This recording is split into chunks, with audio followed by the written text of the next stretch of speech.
Welcome back to Fold in the Cheese. It's your boy K-Troll on the mic today, and we have got very little to talk about as it pertains to fantasy football or real football, but there is some news in the NFL at least, and we've got a few random nonsensical diatribes to go down as well.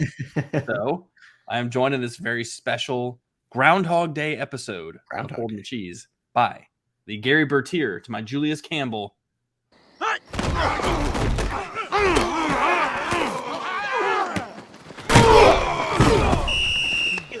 Me. You all right, Big Petey? You all right? You really stuck him, Campbell. Yeah, I love me a little contact, Petey. This left side. Strong side. Left side. Strong side. Left side. Strong side. Left side. Strong side. Left side. Strong side. Ethan Gelfand, what's happening, E? Hey, dude. Is it Gary or Jerry?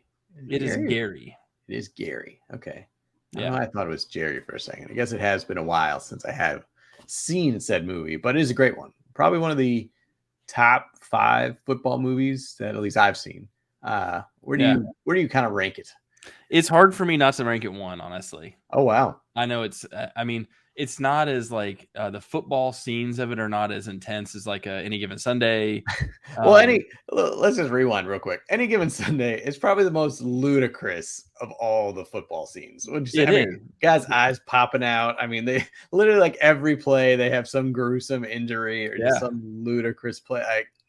I don't know. I think it's Oliver Stone, so that's like a totally different animal. But from an entertainment perspective, it's got everything you'd want. It is very rated R. It is a dude chainsawing a car in half. Yep. Right? Alligator in the showers. There's a lot of dong. There's too much dong. A lot of coke. Yeah, drugs, sex, drugs, and alcohol. All kinds of stuff. That one. But Remember Titans, much more wholesome. Also true story, which I love. Yeah. Which is one of the reasons I also love Friday Night Lights. True story. But Remember Titans, obviously the soundtrack is fantastic. It's all Motown 60s, 70s music. And then you've got the civil rights movement, and you've got, the integration of schools, and like it's very moving, but also just a really good movie. I think it is great. You can show your kids, like it's just awesome. I've already shown my son, he loves it. Like it's a Disney movie. I don't know, it's awesome. Oh, yeah, it is a Disney movie, isn't it? That's right. It's kind of weird. I don't know. Isn't it kind of weird when you realize what movies are actually under the Disney umbrella? Like, oh, wow. I guess you always just think of like the cartoons and now the computer generated ones and stuff like that. But like, no, there are actually some good, just regular movies under Disney. Well, they also, what's funny is now that you mentioned that, they also bought some movies after the fact. True. So we recently watched Avatar with our kids. I was just going to say, like, Avatar's in Disney World, but I didn't remember that being a Disney. It wasn't at the time. And same with Guardians of the Galaxy. I don't think that was a Disney movie originally. Well, Disney bought Marvel a while back. And so then that's what it was. Okay. So both of those movies, though, I was surprised because you never hear any foul language in a Disney movie ever. And both those movies have got a good amount of like light cursing, what I would call right. Well, it's funny because we actually just watched Guardians of the Galaxy 1 and 2 with both of our kids. Yep. And yeah, like, ooh, like, yep, that was shit. Yes, he said shit. Dropped an H-bomb on you. I did say the H-bomb. No F those. That's true. That's true. So we are almost done with Guardians of the Galaxy, and I've been watching it mostly because you've always been raving about it, and I've heard the soundtrack's awesome, which it is. So yeah, those are like newly acquired Disney movies. So you mentioned the Marvel thing. Same thing with Avatar. Okay. Yeah, because was Avatar Fox? Because obviously Disney bought Fox like maybe 6 or so years ago. So maybe Avatar was Fox, and that's why they have the rights. Disney, do they own Fox? Disney bought ABC. Well, that was a while back, but yeah, Disney owns Fox now. Because that's how, and again, this is where the Marvel. Can they own 2 major news networks? Well, they bought like Fox movie. I don't know if they bought like the news, but they definitely have the movie studios and stuff like that. So again, the nerd comic guy comes out, and it's more like the movies, but so now Marvel has the rights to the X-Men. Marvel has the rights to Fantastic Four. So that's coming back to them so they can integrate them into their movies. So that was the big thing. So yes. Okay. Got it. There's probably a fair amount of antitrust going on there that we should be investigating. But it's about them, so Probably, but they make great content, so let they them make go. great content. They Let 'em own go. all of it, but that's okay. They own Star Wars. They own Marvel. I mean, they have their own stuff. They crush. But yeah, They do crush. They own ESPN. They have all the sports stuff. Yikes. Anyway, Yikes. that's a different tangent that I was not expected to go on. I did have several we do expect to go on today, That's how we do. including it's Groundhog Day. Hey, great movie. watched- Also, I love that So, movie. Another great movie. Have not seen that movie since I was a child, True. but it's the 30th anniversary of it, I think. I think I saw that somewhere. 93, eh? Okay. I would have guessed it maybe came out a little bit before that, but yeah, Sounds I about mean, I right. probably saw it in 95, 96 range whenever I used to watch it. Yeah. Kind of like every year, you know.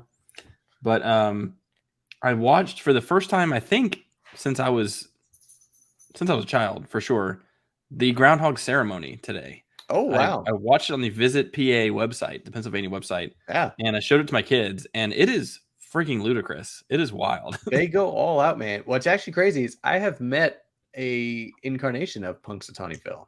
I have met him. You've met another groundhog, basically. You've seen a groundhog.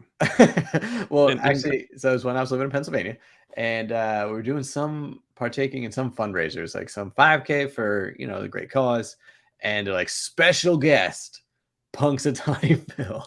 Punxsutawney What? Bill, his cousin. Like, this cannot be a thing. And no, it was legit. I mean, again, I'm sure they have a few Punxsutawney Phils, but they had this literally a bulletproof case for him, like a habitat. And there were so many measures of security just to even get like close to it. It was the most ludicrous. As you said, from watching the ceremony, it was very ludicrous just to be in his presence when, keep in mind, this was probably in June. So it's not like it was very relevant, but it's like, Punxsutawney Phil is here. Okay. That's a hell of a celebrity pull for whatever that event was. I think it I'm was just a gonna say it. fundraiser for like some kidney disease, something. I mean, if you're looking at could get like Mariah Carey, Punxsutawney Phil, Phil, that's a pull right there. That's a big pull. I don't know how they make any money, so I'm not, other than I guess appearances, but how they can afford a bulletproof case for that thing and security detail is beyond me. So here's my takeaway from watching the ceremony. It was like a 12-minute thing I watched this morning. Number one, I guess I'd forgotten or didn't realize it's just a bunch of like middle-aged to older white chubby men up on stage in top hats and giant black suits. Yes. I don't understand how that has maintained that demographic makeup, for starters, but also like, what is your purpose in life? What do you do? They call themselves like the inner circle or something. And I'm like, is that a cult? Is that what are you doing about like this? It's very formal procedure. I mean, they're trying to have fun with it, but it's like very specific choreographed procedure. He's in like this makeshift stump that they've created that has like a padlock door. He's got scrolls that they bring out of this box, and he is supposed to summon. He's supposed to talk to like the Grand Master or whatever to like psychically tell him which scroll to choose, and that's the one he read the poem. Is the poem new every year? I think it is, probably. I don't know. It's wild. It is wild. One of my regrets is not going to Punxsutawney, Pennsylvania. I blew it living in the state. So you did blow it. How far is that from State College? So State College is literally in the middle of the state. So it'd be more than 3 hours from wherever you were. Oh man, I mean Philly's 3, and that's in like the farthest side. Pittsburgh's 2.5. So I mean, under 2.5 hours would be my guess. Yeah, you blew it. I did. In fact, I would have liked to have visited on my trip to State College. Just saying. I don't want to be like too forward. It was your birthday weekend. Oh, it's Ethan's birthday. Oh, we were just too busy living it up in the basement bar Zeno's watching The Walking Dead. Yeah. So every time you ask me if I've seen The Walking Dead, I'm like, dude, we watched this at Zeno's. That's right. It's one of our favorite stories. It's so random. It's like famous bar at Penn State. We go there on like a Friday at like 1 p.m. Yeah, why wasn't there? So early? The two of us and the bartender, and they're watching The Walking Dead on like a 12-inch TV just in the corner. Oh man! But we had Yingling. We drank some Yingling watching The Walking Dead. They did have Yingling. They love the Yingling up there. Yingling is huge. Okay, so Groundhog Day covered. There it is. Covered. It's a pretty weird ceremony, really. Happy Groundhog Day. Not sure why we do that. He did apparently per the scroll, he saw a shadow. Now it was very overcast there. There's no way he actually saw a shadow. Okay. So shadow means longer winter? 6 more weeks of winter if he sees a shadow. The whole thing when I was a kid was like, if he sees a shadow, he gets scared and goes back into his hole, and that's why it's winter. And like they're holding him on a stump with a red carpet on it. He picked a scroll. The guy's got a special cane that taps the scrolls, and apparently Phil tells him which one to pick. It's I don't know. I don't know if that's changed. I mean, that doesn't look like something that would ever change, but it seems different than I ever remember seeing it. So do you think like the Grandmasters actually believe that this is doctrine? Like that this is a thing? I think that's part of becoming in the inner circle is you have to believe. It's really creepy to me that it's called the inner circle. I do not know how I feel about that. Yeah. I think that's what they called it. We'll go I with think that. We'll go it's ridiculous. It is. But I 6 more weeks of winter. You heard it there first from Kemper. Broken here on Folding the G's. Yep. 6 more weeks of winter. Breaking news. Sorry, everyone. I seen it. I seen it. Okay, there's other breaking news, not quite as monumental, but Tom Brady has retired again. Officially. For good. This time for real. For reals. And Adam Schefter was on suicide watch because he did not get to break it first. Tom Brady just sent out a video. Tom broke it on the beach. Yeah. Yeah. That's a random backdrop. Is that just like a random flex of like, hey guys, I'm just here on the beach? Like, don't get me wrong. His message was great, very heartfelt. He didn't keep it too long because he's like, you only get one of those long emotional ones. And I did that last year. So it was a great message, great video, not very long. But again, weird backdrop, just randomly on the beach. But I don't know. I think trying not to make a spectacle of it. That's true. It's not like a flex. I mean, anyone can get to a beach and film a video. Public beaches, it's not like he wasn't like, this is my private island. It probably was his private island. It probably was, but there was no mention of that. He didn't think, I'd like to thank my private island for I'd like to thank hosting this news conference. The groundskeeping crew for my private island. Ooh, pick that up. Ooh, what is that? Ooh. That sand is wet. Ew. Oh, this is not right. The lighting's wrong. Move the sun, please. Move the sun. It's actually just a Truman Show-esque. So yes, Tom Brady retired. Pretty. I mean, you and I talked about it as we were talking about where he might end up next season. That we didn't really envision this. I don't think many people did. And everyone's celebrating it. He's going on his own terms and stuff like that. Which, as you should. I mean, especially his great career and all that. But I still feel like to go out like the way he did, it's kind of like, ugh. So not everyone can go out a champion, and I'm not even saying a champion though. It was just very lackluster, right? It was very ugly, and I think that's one of the reasons he's like, "F this, man. I'm just done. I don't have another mediocre year in me. I've only got so many of those in my life." What's crazy is he still finished third in the league in yards. He still had he was great. He can still play, man. Yeah. He can still play, no doubt. He can still play. He can still lead a team to a Super Bowl if the team is at all functional and motivated and well coached. It was a very strange year for the Buccaneers. Very strange year after a couple of really incredible years. Like it didn't make sense. True. Bigger than all that though, and I completely think that's probably like the main story is like, hey, how do you leave after that disappointing season? And then other people are gonna be like, how about 7 Super Bowl rings will make you feel a little bit better, Yeah. And like you just can't always leave on top like Elway and Manning did. But like, I can't get my head wrapped around the idea that he blew up his family to come back for one more year, and that's it. I'm just like, that's the year. Yeah, you cannot tell me that was worth it. He said he wouldn't take anything back though.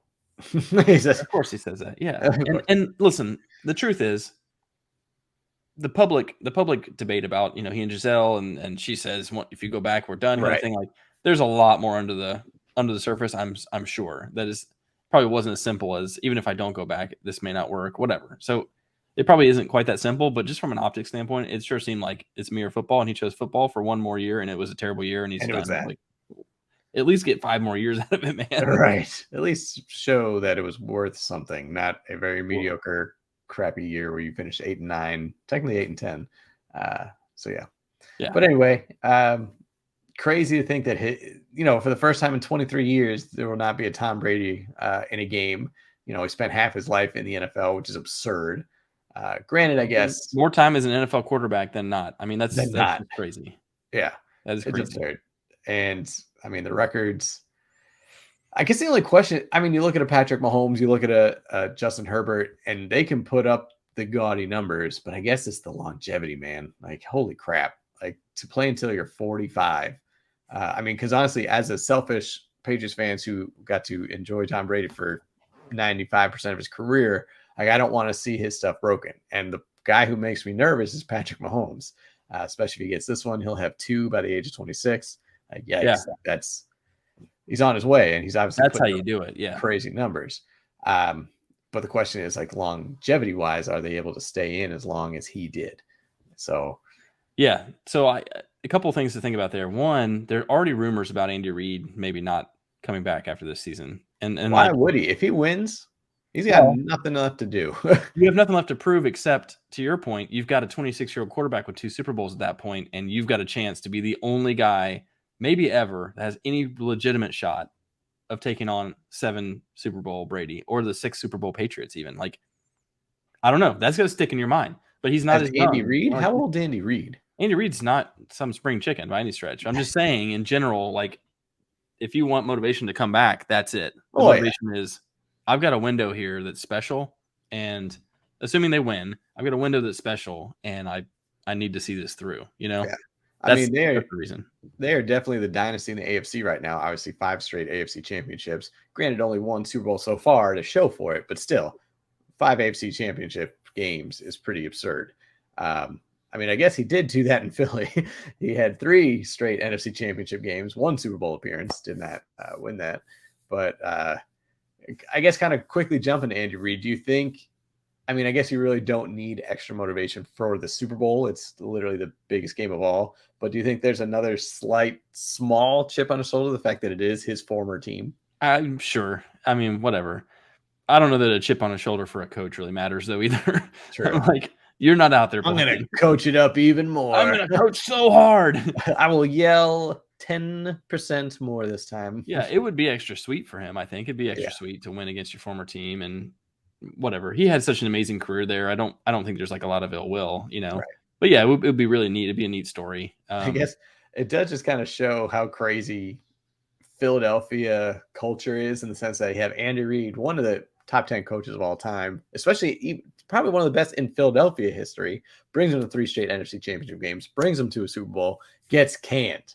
Okay. Yeah. So then you bring in, I can't remember if there's someone between him and Peterson. You bring in Doug Peterson, gets to a Super Bowl his second year, wins the Super Bowl, and gets canned 2 years later. It's like, my God, Philadelphia. Like, I understand you're championship hungry. You get that pedigree, but my God, you have no, I don't want to say loyalty, but whatever. Why do you have these expectations, Philly? Like, I don't know. They're a crazy bunch, though, man. It's a different breed of fan. I will just say that. They're a different breed. Anybody who boos their own players is a different breed of fan. True. Like, actively. Like, if you're not winning a Super Bowl, we're booing you. Kind of. That is an intense level of expectations. Yes, it is. Yes, it is. Yeah. So I think that will matter very little in the game, but it would be cool for Andy Reid for sure. It would be cool. No doubt. But I am nervous about Patrick Mahomes. So I agree. I agree with you. I think that Burrow-Mahomes matchup for the second year in a row, and everyone started talking about it in the media, so we all have the same kind of opinion. It gives you the Brady and Manning vibes. It gives you Mahomes is Brady, Mahomes is Brady playing with nobodies. He's just that stinking good, and Burrow is Manning, who's also really stinking good, but is also loaded with talent. You know, so it's like it's a very similar vibe in that regard. So who's Josh Allen in that? Like, who would he be? I'm trying to think of the quarterback. Who else was good during that Chad time? Pennington. Phillip Rivers? Could be a Phillip Rivers. But I feel like, because hasn't gotten past it. Yeah, that's actually not a bad comparison. Got him. Well done. Boom. Because he had to stick to the AFC. No one on the NFC. Yeah. So Phillip Rivers would probably kind of a thorn in the side, but always really not, not Oh, And it's again, always the hype, never falling through. I should be sponsored by Bleacher Report's Gridiron Heights, but they do a great Philip Rivers. And there's one where Brady won the Super Bowl against the Rams, and where he's Thanos collecting like the stones. And there's a great scene where, again, if you've seen Avengers Infinity War, there's a point where they're trying to get Thanos' glove off, and they have him all hunkered down, and then one of the heroes does something stupid, and he gets up. So Philip Rivers is the one doing some suit. You MF Tom Brady, you ruined my Hall of Fame career. And so I love him. He is a good caricature in that. Just in check that out series. like highlights of Philip Rivers, Gridiron Heights, YouTube it. I do love how they single out like 5 players and make them different from everybody else. Yeah. Like Mahomes is always, it's got that crazy voice. He's Do the hilarious. voice. Do it real quick. Dude, what do you want me to say? Say, I can see the yellow line. I can't see the yellow line. Yeah, that's it. Like 100%. That is it. Yeah. So it's like Mahomes. Then of course all the rookies are baby voices, which I love, except for DK Metcalf, who's just a man child.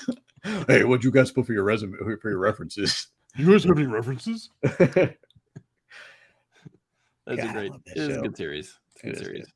I was looking so hard for the my leg arms are almost as good as my top arms because I remember that clip. I just don't know which episode it was in. I was looking so hard for it for the podcast, and I feel like he had it was like a gun, like a football shooting gun. Like that might have been it. Yeah, I have to go back again. I don't know. I was trying to find it. I thought that I could just Google that quote and it would just I'd find it, but you would think, but no, couldn't find it. Anyway, in not non-Tom Brady related news, Sean Payton making his return and going to the Broncos. He's going to cook it up with Russ.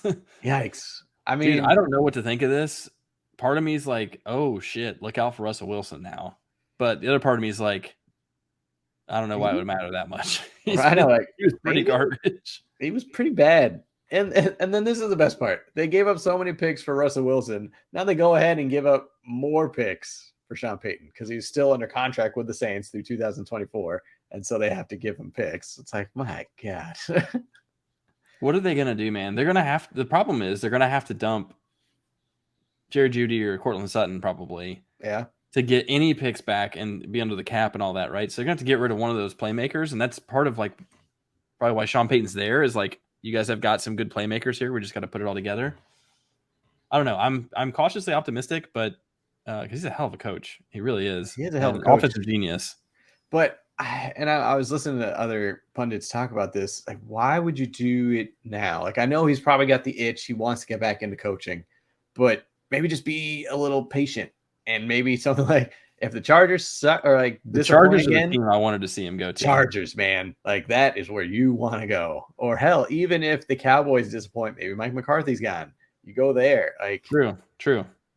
But it is a little interesting. Although, to be honest, I think he's in a weird way. I think he's getting his feet wet again by taking this job, and he's still going to very much be in contention for those jobs. You know what I mean? The other thing is the Broncos owners are not afraid to spend money. So maybe he's thinking financially, they are going to pay me a crap ton of money here, and I'm good with that. Yeah. I mean, I think if the Dallas job comes open, he's gone. If they want him, he's like, hey, this has been fun. Thank you for getting me back into the league. Now I'm going to take that, you know? Yeah. So that I think it's as much that as anything. I mean, it's a good situation, good ownership, who's, to your point, willing to spend, willing to go get the players they want. You've got a lot of talent there, man. And Russell Wilson's a Hall of Famer. So like there's a lot of talent there. Great quarterback that has been weirdly bad this past year. But so like the opportunity is there. Good defense. Like they could be contenders immediately. They could. But if they're not, or if he doesn't really care, or if another better job comes up, he's like, cool. I'm back in the league. Now I'm in the circles again. I'm like fresh on, you know, watching film and the schedule of it all and knowing your opponents and game planning and all that. So I don't know. I think that's probably it's a good enough landing spot. Good enough. It's good enough. Fine. It's one of the top landing spots he could look for, you know, just opportunity wise. True. I suppose. Still, it'll be interesting, to say the least. Yes, it will be interesting, and there will be all the same rumblings about how the AFC West is going to be a freaking horse race next year, and I guarantee Patrick Mahomes comes out on top every I bet we know who's going to be number one. Yeah. Just saying. Okay, speaking of number one, Tua is out of concussion protocol 1 month later. Look at that. Went from number 1 to someone wearing number 1. Indeed. Well played. 1 month later, he is officially cleared from protocol. What? He was not. I mean, there was like the headlines 2 days ago were like Tua's still not cleared. You know? That's what's crazy. It's still in it. Yeah. I mean, this is just I'm worried for this guy, and if I don't know what his decision making process looks like, but it makes me nervous when these guys come back, because I don't know that some players are like more prone to concussions. I don't know if that's medically, if that's a thing or not. Right. But it seems to impact some guys more than others, and the guys that it does impact, it gets worse and worse over time. And if you get enough of these things, man, you're like, he had 3 in a season, man. Bad. That's not good. Your brain is going to be scrambled a little bit, and and again, not a doctor, but I was just thinking, then makes it harder to come back if you get another one. I mean, yeah, I think everyone going forward is going to be more than like a 1 game out kind of thing. It's going to be like hey, 6 weeks, you know? And I think everyone now is also a full conversation about, can I do this anymore? You know, right. Every one of them now is like should we be doing this? Yeah. You know? Very true. I don't know. I haven't like read the studies in depth or whatever, but it's pretty staggering. I think there's something like 70 to 80% of NFL players after retirement, post-mortem or late in their lives, have been diagnosed with CTE.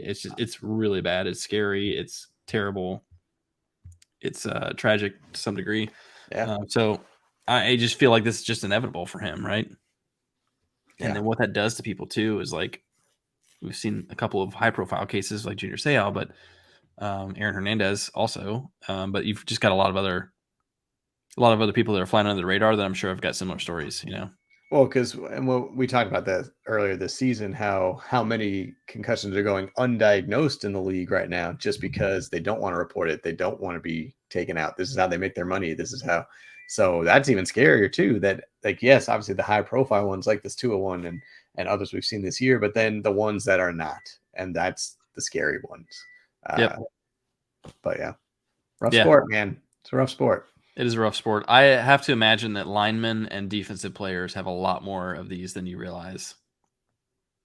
You know, because the offensive players, everyone's watching them every play. They're watching them get hit, and so you're like, if there's any semblance, I think it's got to be linebackers, man. Because think about it, you're not right on the line. Because when you're right on the line, you're like, you don't have that much momentum yet. Yeah, so when you're a linebacker, you're just coming right in. I don't know. That's what I would just think, but I know, again, I do not know anything to that extent. Yeah. I don't know. Sticking with quarterbacks here, and I haven't done all the research yet, so I may be stupid in this whole conversation, but quarterback carousel. This is always a good conversation on the offseason. Where's everybody going to end up? You've got you have a few high-profile names that are floating around out there. You've got some people that are expected to change scenery. I wanted to hit on that a little bit. Official Jimmy G will not be back in San Francisco. Apparently, Kyle Shanahan says not going to happen. No. Derek Carr not going to be a Raider. Now there's apparently more serious than ever conversations that Rodgers may not be coming back to Green Bay. His name's in the mix every year, man. Yeah, no, but every year it's kind of like is that on the table? And they're like, nah, not really. And then they're like, oh, but we think it could actually be. And they're like, no, seriously, it's not. And this year I think it's more like hey, everything's on the table, you know? True. Which is the most they've ever said was possible. Hey, he should go to Tampa. Just send him to Tampa. Just jump right in there. But honestly, I was thinking Jimmy G might go to Tampa. I guess. Why not? I don't think Jimmy G should. I guess he could be a starter. I don't know. He'll be a starter, man. He showed it with the Niners. Like first of all, he had a great record. I know those Niners teams are still good, but he had a good starting record as the quarterback, and he's still a solid quarterback. You can't tell me he's not better than 32 guys in this league. He's okay. So let's think of the worst quarterbacks right now. Okay. So, and these are like teams that are going to be drafting quarterbacks basically, right? Houston. So you got Davis Mills. They're absolutely going to get a quarterback. Houston's got to get one. Who else is like, I mean, the Jets are in flux. You don't know what's going to happen up there. You're not sure about a Desmond Ridder in Atlanta. Yeah, Ridder, I don't know if he showed enough. I mean, he looked like Marcus Mariota in that system. So in that regard, okay, you don't need Mariota then because you've already got him. Right. What about in New Orleans? And then, okay, at Tampa, you're telling me Kyle Trask and or Blaine Gabbert? People talk about Kyle Trask. I don't know. Yeah, that's fair. And New Orleans is fair too. Jameis, is Garoppolo better than Jameis or Andy Dalton? I don't know. I think so. I think he's more reliable. I think he's right in that range, though. I think he's right in that range. He's probably better than Dalton. Okay, what about Washington? Heineke or Wentz? I like Heineke, man. I like Heineke. Carson Wentz, no. I'm out on him. You're out on Carson. I like Heineke, but I understand why. Like, I guess it's worth a QB battle kind of thing. Like, I think Geno, what he did last year. Matt Ryan, Sam Ellinger. Matt Ryan's done. I'm pretty sure he's going to retire. So, yeah, Indy's – I mean, some of these – so, like, 3 or 4 of these teams are going to take quarterbacks in the first 10 picks, and they're going to try it out with a rookie. And to your point, I guess, Garoppolo is a steady enough hand. If you want a starter now and you want a rookie that's going to sit, yeah, Garoppolo would be a great starting quarterback for you this year, knowing that you're going to hand the team over next year, you know? Mm-hmm. And I think he's maybe the best backup in the league. He's one of the best backups in the league. Oh, 100%. He would be the best backup in the league. So but I said this earlier about Brock Purdy. He's not good enough to win a championship. He's good enough to get you there or close, or if you've got a good enough team, he's not going to screw it up, but he's not going to win a title. Okay. And so I think at some point every team is starting to have that conversation, which is just, you're writing him off. He's not writing back. He's not writing back. Good. Geno's not good enough to win a title either, by the way. But I think office. Honestly, I think the San Francisco 49ers are having the same conversation right now about Brock Purdy and Trey Lance. Is Brock Purdy Jimmy Garoppolo, which is like a really good steady the ship, not going to make a lot of mistakes. But honestly, do you think they're a little happy right now that Brock Purdy won't be even ready for workouts for 6 months? So it's like, okay, we can at least delay this because Trey Lance would probably be ready by OTAs in a month or so.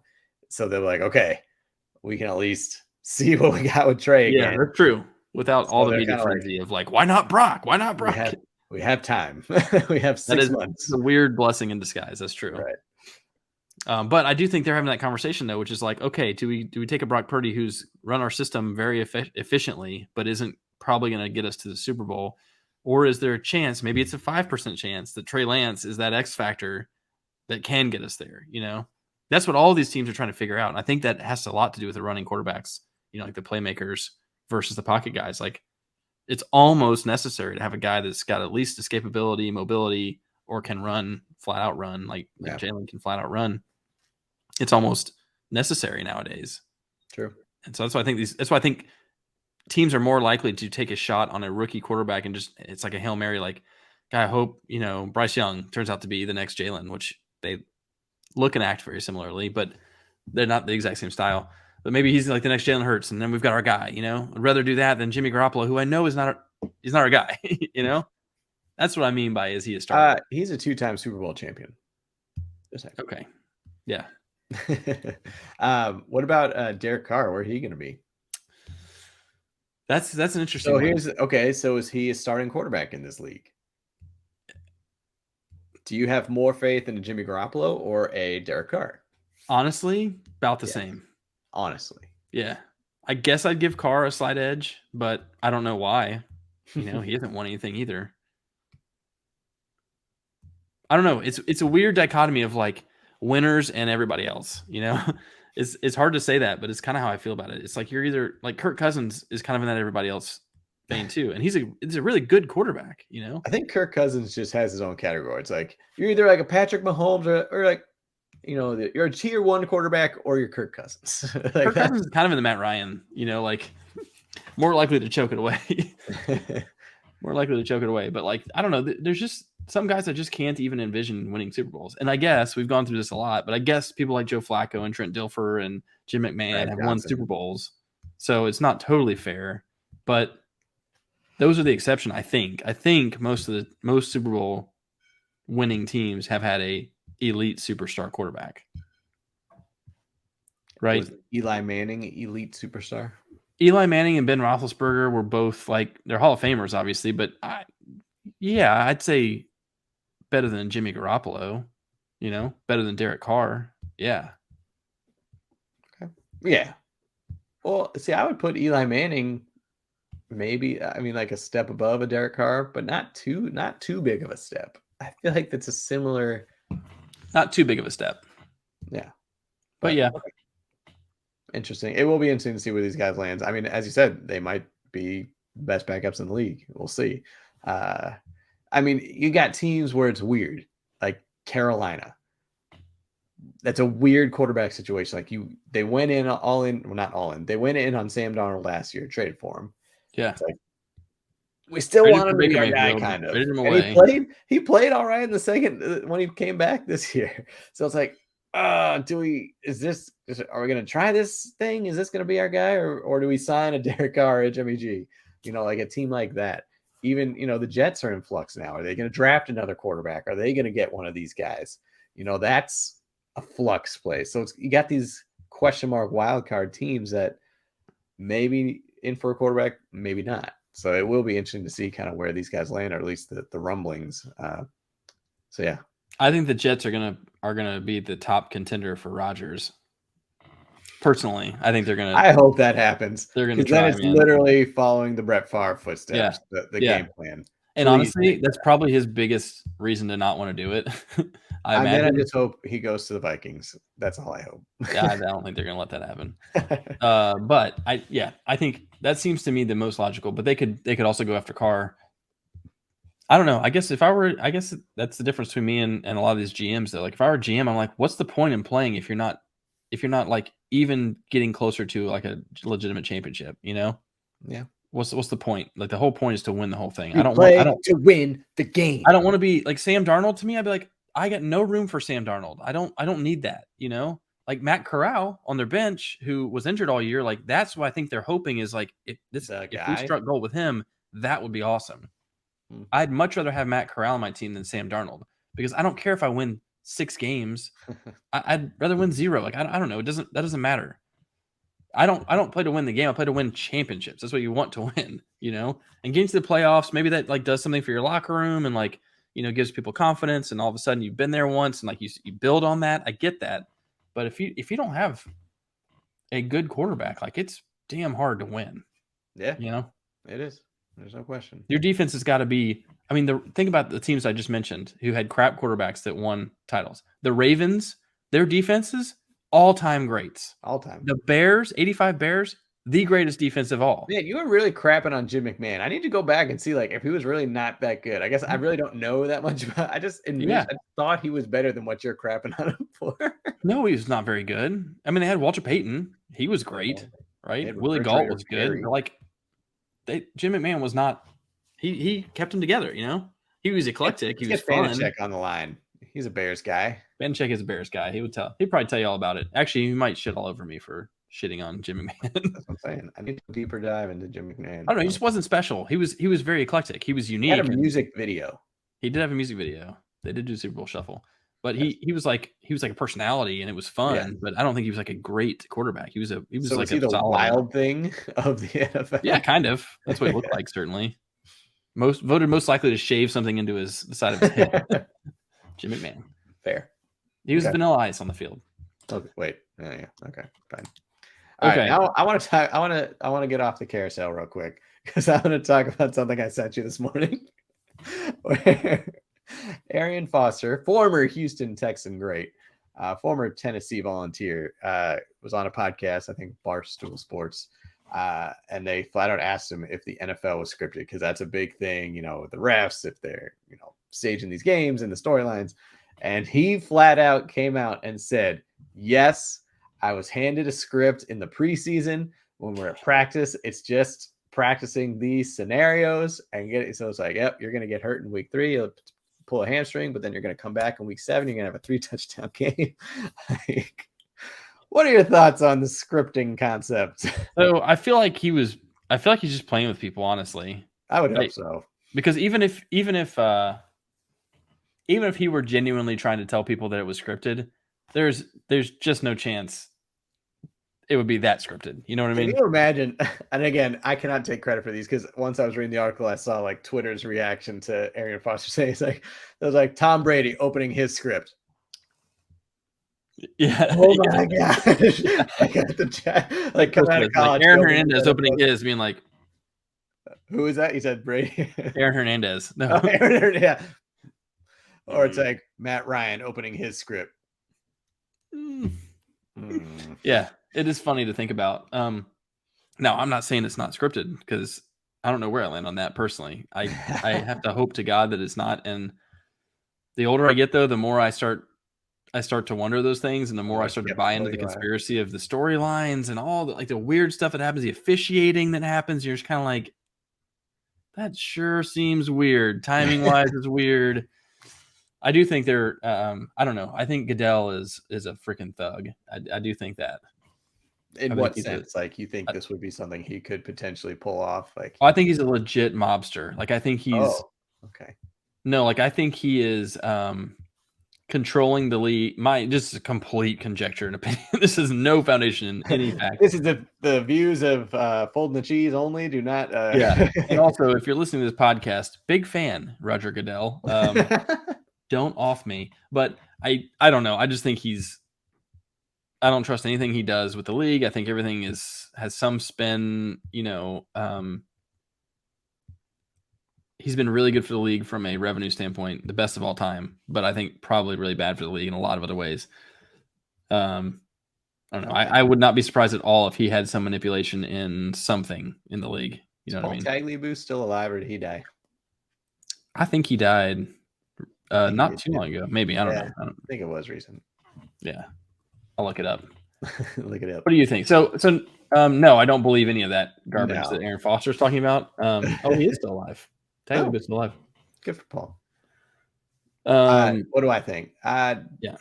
Again, because I think I was more convinced that it's not based on the Twitter reactions, which was just hilarious. Like, just imagining people opening up their script, like, come on, man! Like, what? No, like Antonio Brown opening up the script against the Jets. Yeah, I can get behind that. I can do that. That sounds on brand. That sounds. You know what? That was really smart, Goodell. Good move. I like it. But of course, I mean, and now I'm watching all these silly YouTube videos about like NFL fans' reaction to the season or reaction to Tom Brady retiring, and then it shows NFL scriptwriter goes, now I have to actually think of something creative. I just used to put Brady wins, and now I have to think of something else. So, because when you talk about it like this, it seems so ludicrous. But as you said, there are some things that does seem fishy with officiating and some of these roughing the passer calls and later missed calls that are blatantly like right in front. So, but again, that's human error. I don't know. So you can logically chalk it up to all that kind of stuff. You can logically chalk it up to all the human error and like the coincidence and all that. Not all of it. Or you can just jump on bandwagon of like, yep, that was part of the fix. Well, don't get me wrong, especially with the Pat Donahue stuff in the NBA, clearly that he was getting paid to shave points or, make calls a certain way. I think that's more of a realm of possibility than for the entire league to be scripted. So, but that's a micro level. And if people like him are Roger Goodell, and if, I'm reading this Killing the Mob, which is another Bill O'Reilly book. He did Killing Lincoln and Killing Kennedy. Really good series, regardless of what you think of his opinions politically. Really good, well-written books. Good series. Very informative. The Mob basically started the whole casino scene in Vegas. And if you think there's any, they had their hands in everything. But it wouldn't surprise me if like Goodell is teaming up with the gambling industry. You know what I mean? Like they have official partnerships with like DraftKings and stuff. It's like, okay, they can easily find out how they're going to make the most money. You know what I mean? Like Little Caesars, like the official pizza of the NFL. They can get as much pizza as they want. No, the temptation is there for sure. And it's just a matter of us depending on their integrity, which I'm like, why on earth would we depend on their integrity? Like, what have they proven us has ever shown integrity? Nothing. So that's why I'm like, I'm not opposed to believing that there's some fix going on there. Oh, I can't remember if we talked about this on the podcast, whether it was this season or last, but did you watch the HBO documentary about the McDonald's monopoly? Oh, my wife did. Where's my jet or whatever, right? Oh, no. This is a different one. This was a different one. Where's my jet was like a Pepsi one or something. That's a new one that's out. So this was the scandal, the monopoly McDonald's thing. And that was so disheartening to me because as a kid, that was the best. That was the best. I did it in college. They were still doing it in college. We would go like every Saturday and get 4 hash browns. And it comes to find out that it was highly influenced by the mob. There was one guy who was literally selling the pieces to like the highest bidder, but then it was like a cover up of once you actually got the piece, how you could make it. And so there's a whole FBI crackdown. So that, I mean, talk about breaking down the wholesomeness of like your childhood, or even not even your childhood, just a game that you thought was applicable or winnable for everyone. It's like, nope. Turns out the fix was in from the beginning. You could never win because this organization had the keys to the castle. So it was mob. It was mob influenced. There was some mob influence. It was mainly one guy, but then it was mob, and yeah. I'm just telling you, this like whole worldview now has just been kind of, read this book. It's good. It's good. You just be like, wow. They control everything. Let me guess. You don't think we really landed on the moon, do you? Oh, I don't know. I mean, I don't. Oh, I don't. Let's not go down that road. No, it's not. No, it's not one of those kind of books. And I don't know if the mob would control if we landed on the moon or not. Wouldn't that be something? Those jabronis ain't getting on that moon. Hey, get on that moon. Put a spicola in there, huh? Paisano. You're just saying Italian words. Yeah, I don't know. I don't know what any of those words mean, but yeah, I don't know. Aaron Foster, I think it was a funny soundbite from Aaron Foster. There may be some truth behind it, but not nearly that granular. No chance. Very credible source, Aaron Foster. Very credible. Hey, he's a Bobby Fino, by the way. He's a rapper. He is now. Yeah. Bobby Fino, check him out on Spotify. I guess he's also a whistleblower now too, saying the fix is in. So fix is in. Just trying to get some publicity for his album. Okay. Well, switching from Aaron Foster, we talked a little bit about the fantasy playoff challenge. Do you want to kind of just quickly go through that and say what changes you made? Do you want to reveal the lineup today? Yeah. Let's do it. I'll unveil mine. I want to hear about it. I got to know. So I went with a couple Bengals just in case. Yeah, just out of respect.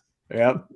So I went with Jalen Hurts as my quarterback. Just figure half of the league has Patty, so I guess I'll just go with Jalen. I went with my boy from last year, Miles Sanders, doing great. And then to counteract your Jerick McKinnon, I went with Isaiah Pacheco. He's probably going to score more at 1x than McKinnon does at 4x. Right. Then I went with Juju, even though he was a little banged up. I just figured, you know what? Give me some Juju. Why not? Not tight end. My other wide receiver went with Devontae, since people have AJ Brown. Got my boy Kelsey. He's been there from the beginning. We got 4x Kelsey. 4x. Let's go. Went with Jake Elliott, because no Butker here. And then the Eagles defense. So nice. There you go. You should not go with Devontae and go with like Sky Moore or like, Marquez Valdez-Scantling or something, That's true. Just get a non-Eagle. Quez Watkins. You got to go with someone random. There's no Jalen Reagor still on the team. There's no chance otherwise. Yeah. So I have no chance otherwise anyway. So I was like, just get Devontae. Probably not. If there's injuries, you never know. So I wish I had Pacheco. I have 4x McKinnon, which you never know. I mean, he's been quiet these last 2 games, but he obviously had such a bang up end of the year. They could bring him back out for the Super Bowl. Wouldn't be surprised. Sure. But I still got Mahomes to get me 4x. I plugged in Miles Sanders to hedge against some other people, and rather than take Pacheco, I think he's a touchdown maker. I got Devontae getting me 2x. I'm just going again hedging AJ Brown. I think he's the most likely of the receivers to have a good game. Yep. Got Kelsey at 4x. I'm also taking Jake Elliott because I think a lot of people would be on Butker. And then I'm going with Kansas City's defense. Okay. I think from a scoring perspective, they went nuts against the Bengals. They had like 5 sacks and they got a couple of picks. They were fumble recoveries and stuff like they did their part. So I think the Eagles defense is a better unit for sure, but I also think everyone's going to be on them. Yeah. So it's kind of a counterplay. Like me. Watch out. Like you. Watch out. Okay. There you have it. NFL Playoff Challenge coming down to the wire. Not for me, though. Okay. So, you know what time it is now. It is time for some Remember the Titans trivia. Groundhog trivia. All right, man. So you are in the hot seat this time.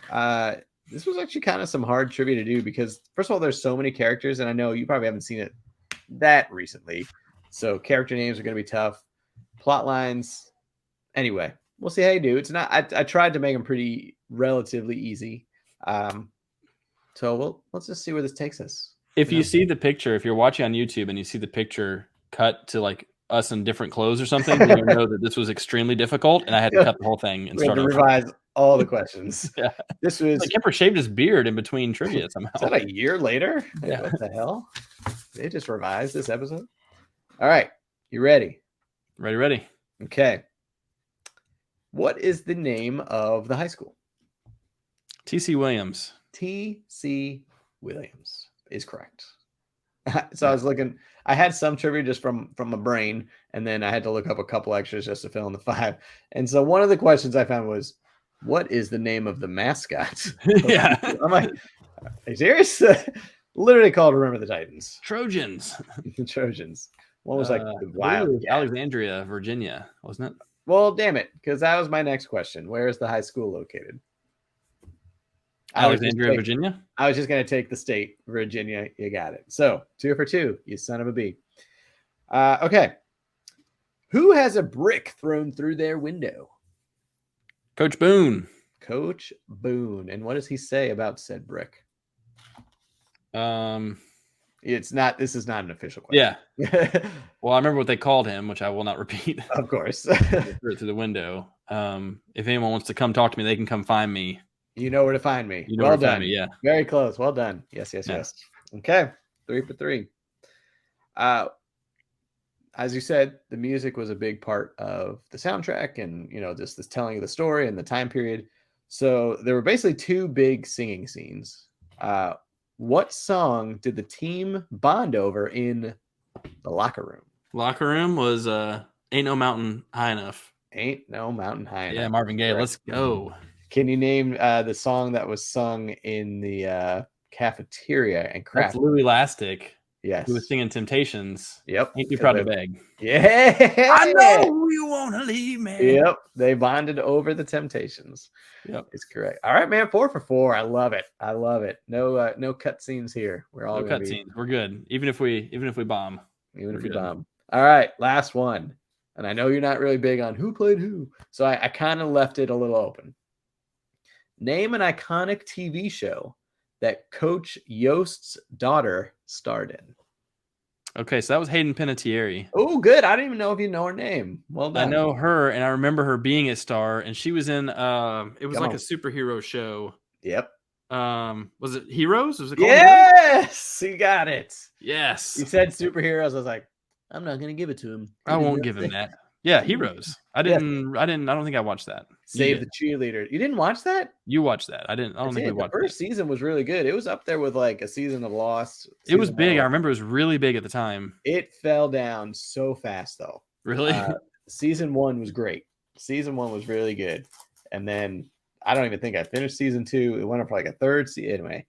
I remember you were a big fan. I do remember that. Yeah, I would recommend going to watch season 1 of Heroes. It was good. Save the cheerleader, save the world. She was the cheerleader. There you go. Well done, man. 5 of 5. Crushed it. Boom. It's one of my all-time favorites. It really is. It's a great movie. You're gonna get a great movie on it too. So that's good. So yeah, I mean, I'm kind of bummed we didn't really talk about the Pro Bowl today, the games at least. Mac Jones. I knew you wanted to talk about Mac Jones having some accuracy. Who did he beat out? Tyler Huntley on the accuracy? Yeah, right. 2 touchdown thrower, Tyler Huntley. It was actually a cool competition. I only caught because actually the only reason I'm seeing it is it's like YouTube clips of the Pro Bowl games. Yeah. And so I was like, oh, threading the needle. That looks cool. It's actually a pretty cool concept. So there's like a big wall. Okay, with different size holes, like one's 5 points and it's a smaller hole, like just bigger than the football. One's 3 points, a little bit bigger, and giant ones for 1 point. And you have 1 minute, you got to throw them to get the points. However, so there are 2 of the identical walls. Okay, is the wall a giant Dr. Pepper bottle? Just curious. No, but that's where they pick the balls out of. Yeah. So there are 2 identical walls. But then here's the cool part: is they have Pro Bowl cornerbacks defending the walls. Oh. Yeah, so they had like Mac Jones went off against Trayvon Diggs and Darius Slay, and they can like block them, and if they get not Darius Slay, huh? Darius Slay's going to the Super Bowl, man. Well, he was there. I don't know, maybe I watched last year's or something. That's got to be last year's. It might have been. He's So, in the Eagles. He's going to the Super Bowl. I know. I was like, I He's did. like, I'm think, just going to take a couple days off though. Why This is Super Bowl, Darius Slay I got to there? guard the Like, wall. get there early. It's fine. It's a little warm up. So it was probably last year's. But anyway, it was kind of fun to watch because you know, if you got an interception, it's minus 3 points for the quarterback. Mac Jones threw an interception. Mac Jones threw an interception. So it's pretty cool. It's pretty fun. It had to be last year. I think that's now that makes a lot more There's sense. no way. Than it did last year, because why would Mac Jones be there? Well, if Tyler Huntley's there, Mac Jones probably is there because Tyler Huntley's there. So yeah. Yeah. So I guess I should look up this year's as opposed to last year's. Malik Willis got snubbed. Yeah, right. We had this 45-yard game. So good. All right. Well, 8 passes. we're going to be a quiet week coming up as we do have the Pro Bowl. So we can talk about the flag football game a little bit, but then it's going to be all prep for the Super Bowl the following weekend. So, which is one of the greatest weekends of the year. It should be moved to a Saturday, but we'll get into that later. So until next time, keep folding that cheese. Fold it. Is that what I not say?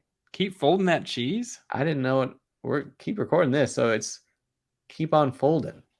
Did you literally like not know what you're supposed to I say? literally had a brain fart. It just Keep happened. folding that cheese. Okay. So until next time, keep folding. What? What? I'm Ron Burgundy? Where's my cue card? Goodbye.